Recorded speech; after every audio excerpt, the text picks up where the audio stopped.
Hello बच्चों, आज देखिए हम लोग पढ़ेंगे uses of this and that. क्या पढ़ेंगे? दिस मतलब यह, दैट मतलब तो हम लोग ये आज का सेंटेंस आज हम लोग पढ़ेंगे uses of this and that, मतलब दिस और दैट का प्रयोग। दिस का प्रयोग कहाँ करते हैं, दैट का प्रयोग कहाँ करते हैं, उसी के बारे में आज हम लोग क्या करेंगे, पढ़ेंगे। ठीक है। दिस मतलब क्या होता है, दैट मतलब देखिए दिस का प्रयोग कहाँ करते हैं, दिस का प्रयोग दिस इज गुड, दिस का प्रयोग करते हैं when an object is near, जब कोई वस्तु नजदीक होता है, नजदीक रखी वस्तुओं के लिए जब हम प्रयोग करते हैं तो उस समय हम लोग क्या चीज का प्रयोग करते हैं, दिस का प्रयोग करते हैं। जैसे दिस इज अ बुक, इससे हमको क्या बोध हो रहा है, इससे यह हमको बोध हो रहा है कि बुक जो कहाँ है, हम लोग के नजदीक है।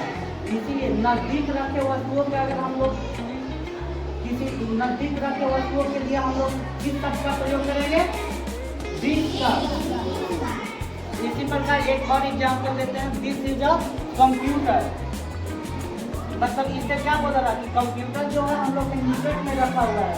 निकटता के लिए जो हम प्रयोग करते हैं उस समय क्या वर्ड का प्रयोग करते हैं, दिस का प्रयोग करते हैं। बोलो हाँ। तो हम लोग समझे, क्या समझे अभी हम लोग समझे दिस का प्रयोग समझे कि दिस का प्रयोग कहाँ होता है। तो आप लोग बताइए दिस का प्रयोग कहाँ करेंगे,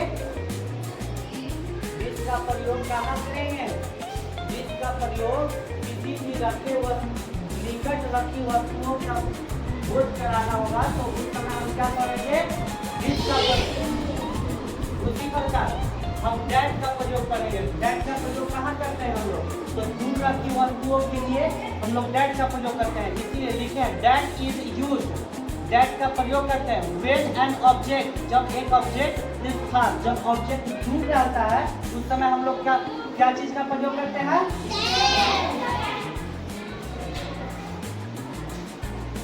प्रकार इसका हम एग्जाम्पल देखेंगे। क्या, दैट इज एन अम्ब्रेला, यह एक छाता है।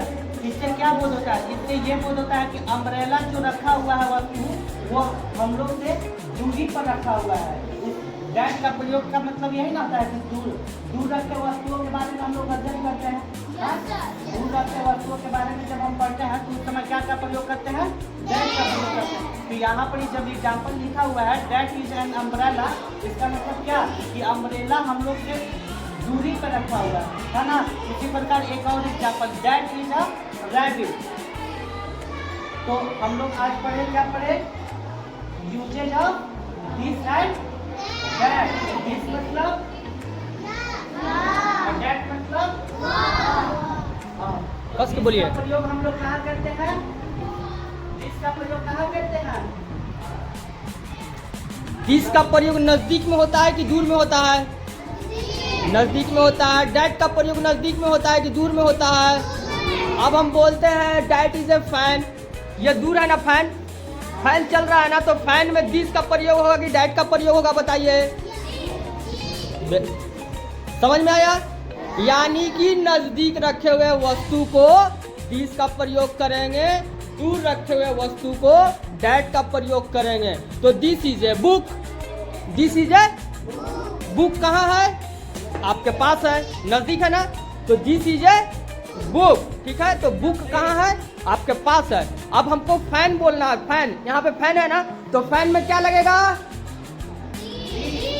फैन में क्या लगेगा, फैन नजदीक है,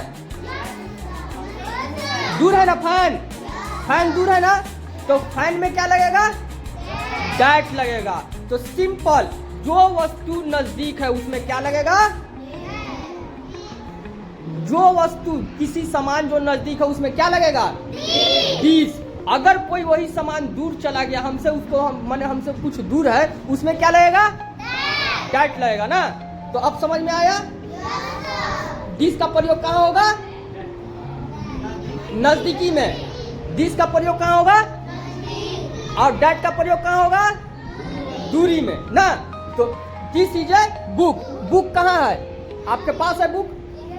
इसमें क्या लगेगा? क्या लगेगा? दिस। अब वो फैन में हमको लगाना है, फैन में क्या लगेगा? डैट लगेगा फैन में, क्योंकि फैन हमसे दूर है ना। वेरी गुड, समझ में आ रहा है? मजा आ रहा पढ़ने में? सर पढ़ा रहे ना ठीक? चलिए, वेरी गुड, थैंक यू।